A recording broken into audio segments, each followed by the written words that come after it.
नमस्कार, hornbill TV Bharat में आपके स्वागत है। लखनऊ से बड़ी खबर है, जहां सूचना एवं जनसंपर्क विभाग के मिनिस्ट्रियल कर्मचारी संघ का शपथ समारोह भव्य रूप से संपन्न हुआ। इस समारोह में संघ के नव निर्वाचित पदाधिकारियों और सदस्यों ने शपथ ग्रहण की। कार्यक्रम के मुख्य अतिथि निदेशक सूचना विशाल सिंह रहे, जिनकी गरिमामय उपस्थित स्थिति में यह आयोजन संपन्न हुआ। कार्यक्रम में अति विशिष्ट अतिथि अरविंद कुमार मिश्रा और विशिष्ट अतिथि संजय कुमार सिंह भी मौजूद रहे।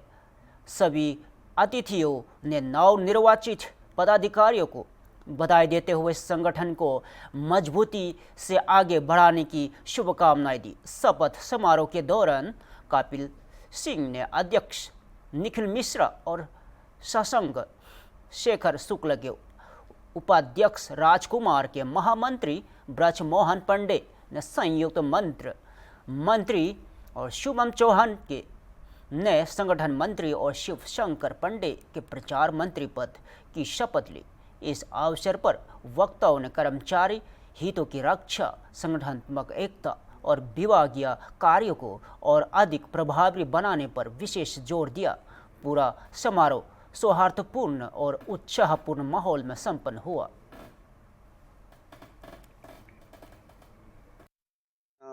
विभाग के जो हमारे निदेशालय है, सूचना निदेशालय के जो मिनिस्ट्रियल कर्मचारी हैं, उनके संघ का चुनाव संपन्न हुआ। इस चुनाव को कराने के लिए चुनाव अधिकारी के रूप में श्री अमित का चुनाव किया गया था और इन्होंने चुनाव कराया और सहायक चुनाव अधिकारी वो भी अमित कुमार शुक्ला थे। चुनाव संपन्न होने के बाद शांतिपूर्ण ढंग से चुनाव संपन्न हुआ और मिनिस्ट्रियल कर्मचारी संघ जो है उनका एक चयन हो चुका है। चयन के बाद आज शपथ ग्रहण किया गया। इसमें श्री कपिल कुमार जो हैं वो अध्यक्ष निर्वाचित हुए हैं निर्विरोध और उपाध्यक्ष के पद पर 2 लोग हैं, निखिल मिश्रा और शशांक शेखर शुक्ल, और महामंत्री हैं राजकुमार जी, संयुक्त मंत्री हैं ब्रजमोहन पांडे और संगठन मंत्री हैं शुभम चौहान और प्रचार मंत्री हैं शिवशंकर पांडे, कोषाध्यक्ष हैं सलीम अंसारी और ऑडिटर हैं उमेश कुमार। इसके अतिरिक्त 6 सदस्य के रूप में भी मिनिस्ट्रियल कर्मचारी संघ में लोग निर्विरोध निर्वाचित हुए हैं और आज इस निर्वाचन के शपथ ग्रहण के उपरांत मुझे पूरी आशा है कि जो संघ बना है, इस संघ के जो पदाधिकारीगण हैं वो आपस में एक समन्वय के साथ कार्य करेंगे और पूरे कार्यालय के सभी कर्मचारियों के जो हित हैं उनका भी ध्यान रखेंगे और साथ ही साथ जो विभागीय हित हैं उनका सर्वोपरि उनको रखते हुए आपस में एक दूसरे के साथ समन्वय बनाकर एक अच्छा कार्य का माहौल बनाएंगे और हमारे जो लक्ष्य हैं विभाग के और निदेशालय के उसको भी प्राप्त करने में सहयोग देंगे। हाँ, मुझे ऐसा लगता है कि प्रतिनिधि बनाए गए, इसमें 15 लोगों में कोई एक केवल महिला है, वेरेज संख्या और है, तो मुझे लगता है कि शायद मातृशक्ति को सहभागिता बढ़ाने की आवश्यकता है ताकि एक बैलेंस ऑफ जेंडर है वो भी हमारे संघ में बना रहे ताकि दूसरे का ख्याल रख सके। Thank you. लोगों को फिर बहुत ज्यादा उस हिसाब से बढ़ जाती हैं और निर्विरोध मैं लगातार नहीं हूँ, दूसरी बार हूँ। लगातार जब तीसरी बार हो जाऊंगा तब इस सब का उपयोग किया जाएगा और मैं पूरी कोशिश करूंगा संघ के माध्यम से जितने भी हमारे कर्मचारी साथी हैं उनको किसी भी प्रकार की इस कार्यालय में कोई समस्या ना हो, उनके जो कर्तव्य हैं और सारी चीजों को समझूं, संघ को भी आगे बढ़ाऊं, साथ साथ विभाग को भी आगे बढ़ा के ले जाने का कार्य करूंगा।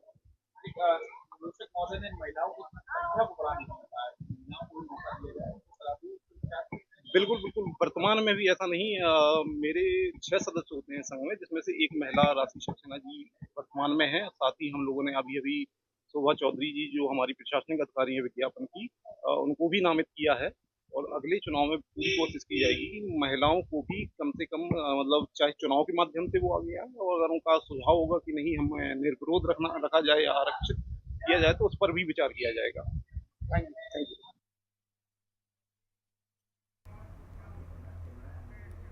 उत्तर प्रदेश के मुख्यमंत्री योगी आदित्यनाथ के नेतृत्व में गुरु गोरखनाथ स्वास्थ्य सेवा यात्रा का आयोजन 6 फरवरी से 8 फरवरी 2026 तक किया जा रहा है।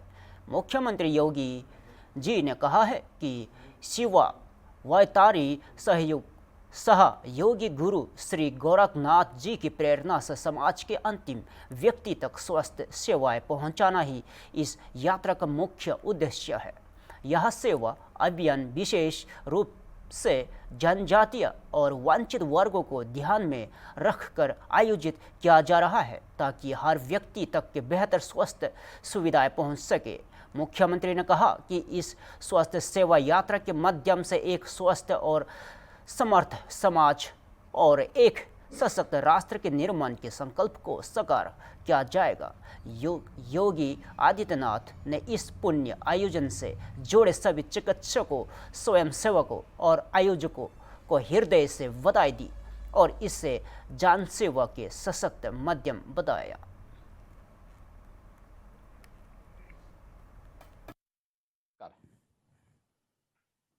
लोक मंगल और जन सेवा को समर्पित 6वीं गुरु गोरखनाथ स्वास्थ्य सेवा यात्रा के शुभारंभ के इस पावन अवसर पर नेशनल मेडिकोज ऑर्गेनाइजेशन अवध एवं गोरक्ष प्रांत के समर्पित पदाधिकारी एवं कार्यकर्तागण, श्री गुरु गोरखनाथ सेवा न्यास के प्रतिनिधिगण, थारू एवं बनटांगिया जनजाति के हमारे प्रिय बहनों एवं भाइयों, इस सेवा महायज्ञ में योगदान देने वाले सभी स्वयंसेवक गण और इस पुनीत प्रयास को जन जन तक पहुंचाने वाले मीडिया के हमारे साथियों, आप सभी को मेरा स्नेहिल अभिनंदन और हृदय से मंगल कामनाएं। महायोगी गुरु गोरखनाथ जी ने समाज को योग, तप और करुणा का मार्ग दिखाया है। उनका स्पष्ट संदेश था सबका कल्याण, सबका उत्थान। आज स्वास्थ्य सेवा यात्रा उसी भाव को आत्मसात करते हुए भारत नेपाल सीमावर्ती क्षेत्र में थारू जनजाति और बनटांगिया समुदाय के बीच स्वास्थ्य सेवा और सामाजिक चेतना का दीप प्रज्वलित कर रही है। वर्ष 2019 से प्रारंभ हुई इस यात्रा के माध्यम से अब तक लाखों नागरिकों को निःशुल्क परामर्श, दवाइयां, जांच और स्वास्थ्य जागरूकता का लाभ मिला है। फरवरी 25 में आयोजित पिछली यात्रा में 2,18,000 से अधिक नागरिकों तक सेवा पहुंचना इस बात का प्रमाण है कि सेवा जब संकल्प बन जाए तो उसका प्रभाव व्यापक होता है। भारतीय मनीषा ने सदा से आम जनमानस की सुप्त चेतना को जागृत करने और समाज को एकता के सूत्र में पिरोने का कार्य किया है। सीमावर्ती एवं वंचित क्षेत्रों में स्वास्थ्य जागरूकता और सेवा का यह प्रयास नए भारत की सेवा संस्कृति का एक उत्कृष्ट और प्रेरक उदाहरण होने के साथ सेवा ही साधना और स्वास्थ्य सेवा को राष्ट्र सेवा के रूप में स्थापित करते हुए एक भारत श्रेष्ठ भारत के संकल्प को और अधिक सुदृढ़ कर रहा है। वर्ष 2017 के बाद हमारी सरकार ने बनटांगिया गांव को राजस्व गांव का दर्जा देकर उन्हें पहचान, सम्मान और शासन की सभी बुनियादी सुविधाओं के साथ विकास की मुख्य धारा से जोड़ने का कार्य किया। आदरणीय प्रधानमंत्री जी के मार्गदर्शन में हमारी डबल इंजन सरकार ने रिएक्टिव की जगह प्रोएक्टिव अप्रोच के साथ स्वास्थ्य को केवल इलाज तक सीमित न रखते हुए बीमारियों की रोकथाम, जागरूकता और आधारभूत संरचना विकास की नीति को भी केंद्र बनाया है। इंसेफ्लाइटिस, जिसने कभी पूर्वी उत्तर प्रदेश और तराई क्षेत्रों में लाखों परिवारों को बुरी तरह प्रभावित किया, आज एक सुनियोजित रणनीति, स्वच्छता अभियान, टीकाकरण, समयबद्ध उपचार और जन भागीदारी के माध्यम से पूरी तरह नियंत्रित किया जा चुका है।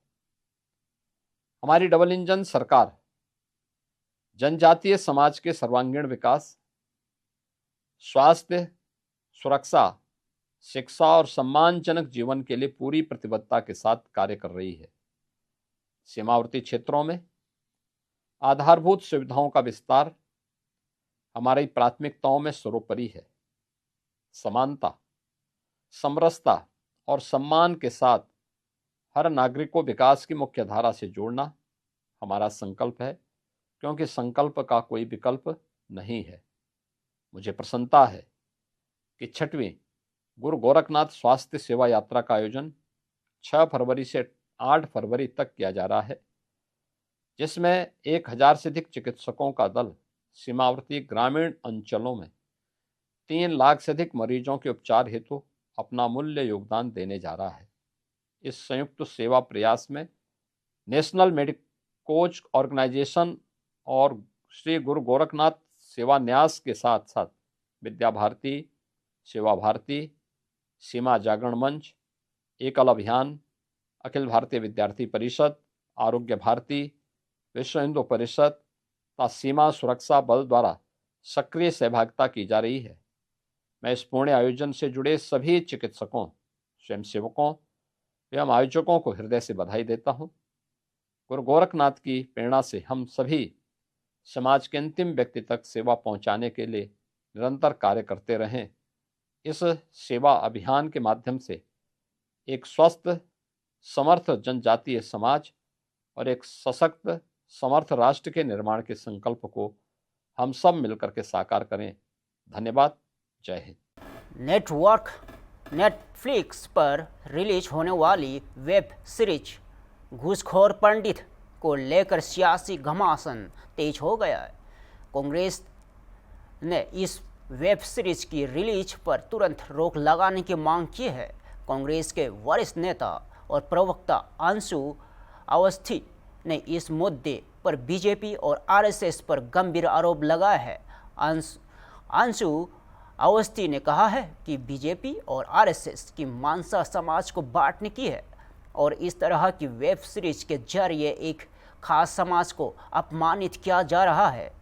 समाज कांग्रेस प्रवक्ता ने दावा किया है कि बीजेपी सरकार के कार्यकाल में ब्राह्मण समाज को लगातार निशाना बनाया गया है और आरोप लगाया कि अब तक 700 से अधिक ब्राह्मणों की हत्या हो चुकी है। अंशु अस्थाई ने कहा कि समाज में अपमानित करने वाली ऐसी फिल्मों को वेब सीरीज पर तुरंत प्रतिबंध लगाया जाना चाहिए और इसे बनाने वालों को खिलाफ सख्त कार्रवाई होनी चाहिए। इस बयान के बाद वेब सीरीज घूसखोर पंडित को लेकर राजनीतिक और सामाजिक बहस को तेज होने की संभावना है।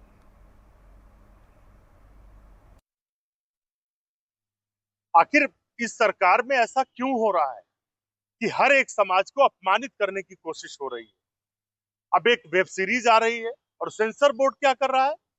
हम इसीलिए बार बार कह रहे हैं कि जितनी संस्थाएं हैं बीजेपी उन पर कब्जा करके अपने हिसाब से चलाना चाहती है। घूसखोर पंडित पर रोक लगनी चाहिए। इस तरीके की वेब सीरीज सिर्फ और सिर्फ समाज को बांटने वाली है, समाज में नफरत फैलाने वाली है और भाजपा और आरएसएस में कोई ऐसा वर्ग नहीं है जिसको अपमानित न किया जा रहा हो। वादा तो किया था कि विश्व गुरु बनाएंगे, लेकिन क्या आप इस तरीके की वेब सीरीज बनवाकर विश्व गुरु बनाएंगे? भाजपा और आरएसएस की जो ये मंशा है और इसी वजह से अकेले उत्तर प्रदेश में 700 से ज्यादा ब्राह्मणों की हत्याएं हो गई और भाजपा सरकार अपराधियों के साथ खड़ी नजर आई, क्योंकि मुख्यमंत्री जी जातिवादी मानसिकता से काम कर रहे हैं जिन्होंने संविधान की शपथ ली थी। तो ये दिखाता है कि बीजेपी और आरएसएस दोनों इस समाज में लोगों को बांटकर नफरत फैलाकर शासन में बने रहना चाहते हैं। कभी दलित को पेशाब पिलाई जाती है तो सरकार अपराधियों का संरक्षण करती है, कभी एक दलित महिला को 2:30 बजे रात को जलाया जाता है, सरकार अपराधी को बचाती है।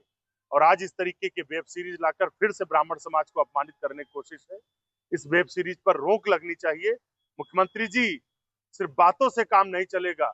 यदि थोड़ा भी आपके लोग, ब्राह्मण समाज ने तो आपको खूब झोली भर के वोट दिया है, यदि थोड़ा भी आप ब्राह्मण समाज के हितैषी हैं तो उत्तर प्रदेश सहित पूरे देश में इसको रिलीज होने से रोकिए।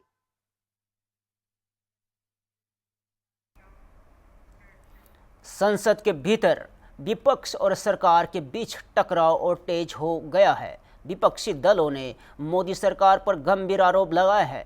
विपक्ष का कहना है कि सरकार ने जानबूझकर दोनों सदनों लोकसभा और राज्यसभा में विपक्ष के नेताओं को बोलने से रोका। विपक्षी नेताओं ने आरोप लगाया है कि देश के महान स्वतंत्रता सेनानियों और वरिष्ठ नेताओं जिन्होंने आज़ादी की लड़ाई लड़ी, जेल गए और देश के लिए कुर्बानियां दी, उनके खिलाफ सदन और आपत्तिजनक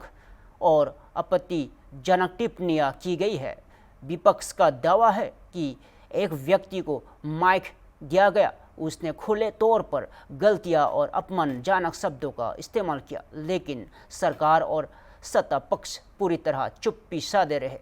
विपक्ष ने सवाल उठाया कि क्या बीजेपी के किसी ने इस भाषा और व्यवहार की कभी निंदा की। इन्हीं हालतों को देखते हुए सभी विपक्षी दलों ने संयुक्त रूप से यह फैसला लिया है कि अगर उन्हें सदन में बोलने नहीं दिया जाएगा तो वे वक्त आउट और विरोध प्रदर्शन करेंगे। और विपक्ष ने यह भी साफ किया कि अपने नेताओं और स्वतंत्रता सेनानियों के अपमान की वह कड़ी निंदा करता है और इस मुद्दे को लेकर संघर्ष जारी रहेगा।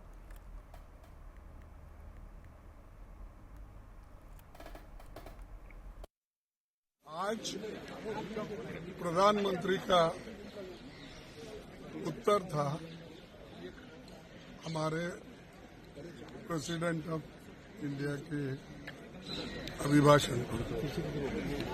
हमें सुनना चाहते थे,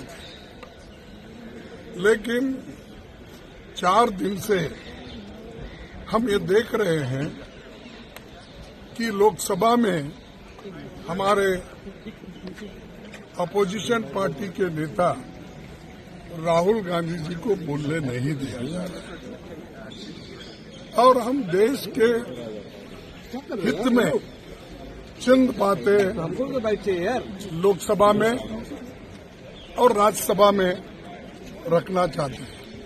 एक तो डेमोक्रेसी के हित में, दूसरा कि लोकतंत्र को बचाकर आम जनता को एक रिलीफ दिलाने के लिए हमारी बात भी रखना चाहते हैं।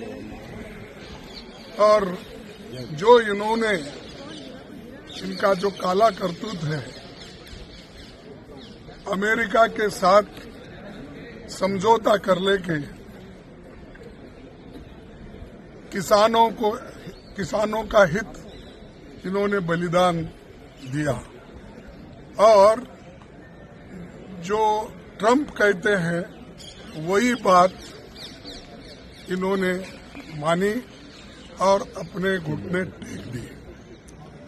और उसी के साथ वही हम पूछना चाहते थे और जो ट्रंप ने कहा उसकी बात हो और सामाजिक न्याय की बात हो और देश में जो अनएम्प्लॉयमेंट है, इन्फ्लेशन है, ये सारी चीजों को हम एक के बाद एक रखने के लिए सभी मेंबर्स हमारे तैयार हुए थे और हम सब अपोजिशन पार्टी के लोग एकजुट होकर हमने ये निर्णय लिया था, अगर वो अपोजिशन लीडर को बोलने देंगे तो हम लोग जरूर उसमें हिस्सा लेके सभी पार्टिसिपेट करेंगे। लेकिन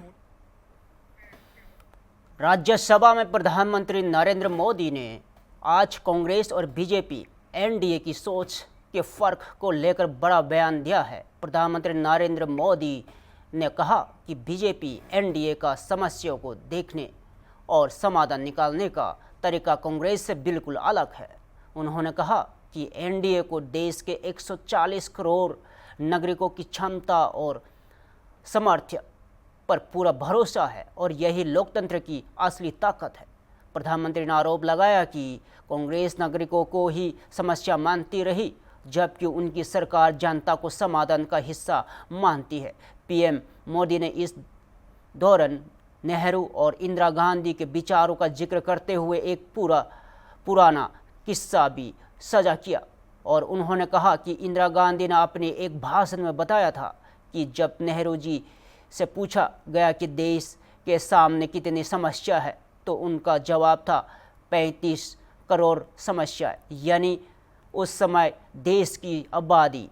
पीएम मोदी ने आगे कहा कि बाद में जब आबादी बढ़कर 57 करोड़ हुई तो समस्याओं की संख्या भी उतनी ही बताई गई। प्रधानमंत्री ने सवाल उठाते हुए कहा कि क्या अपने ही नागरिकों को समस्या मान सकता है, और यही कांग्रेस और बीजेपी एनडीए की सोच में सबसे बड़ा अंतर है।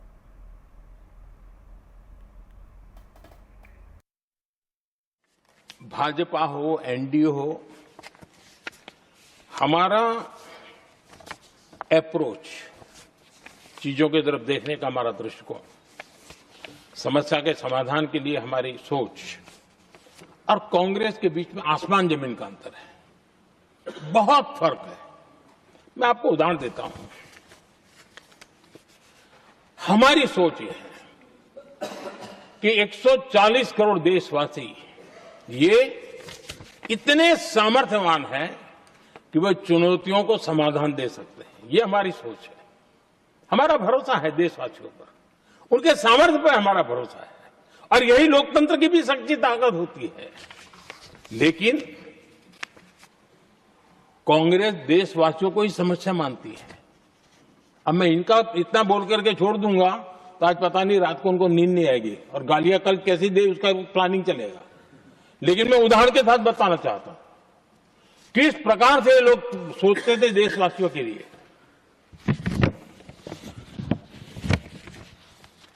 देश के लोगों के बारे में नेहरू जी और इंदिरा जी की सोच क्या थी, मैं उसके विषय में बताना चाहता हूं।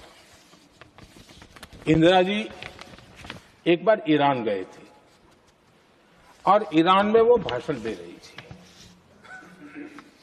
और उस भाषण में उन्होंने नेहरू जी के साथ जो बातचीत हुई थी उसका उल्लेख किया। खुद ने कहा है, उन्होंने कहा, और मैं जो इंदिरा जी ने कहा था उसको कोट कर रहा हूं, जब किसी ने मेरे पिताजी से पूछा, यानी नेहरू जी से पूछा कि उनके सामने कितनी समस्याएं हैं, तो उन्होंने उत्तर दिया था 35 करोड़। नेहरू जी ने जवाब दिया था कि उनके सामने कितनी समस्याएं हैं, बोले 35 करोड़। उस समय हमारे देश की जनसंख्या थी 35 करोड़। अब आगे देखिए, 35 करोड़ देशवासी नेहरू जी को समस्या लगते थे। ऐसा कोई मुखिया हो सकता है क्या जी? और इस बात का उदाहरण देते हुए इंदिरा जी ने आगे कहा कि आज देश की जनसंख्या 57 करोड़ है, इसलिए मेरी समस्याओं की संख्या भी उतनी ही बड़ी है। यानी पिताजी को 35 करोड़ समस्या वाले देशवासी लगते थे, अब 57 करोड़ उनको समस्या। कोई ऐसा हो सकता है जो अपने ही देशवासियों को समस्या माने? ये फर्क है उनकी सोच और हमारी सोच में, ये फर्क है उनके अप्रोच और हमारे अप्रोच में। फिलहाल के लिए इतना ही। ताजा खबर देखते रहिए होम बिल टीवी भारत।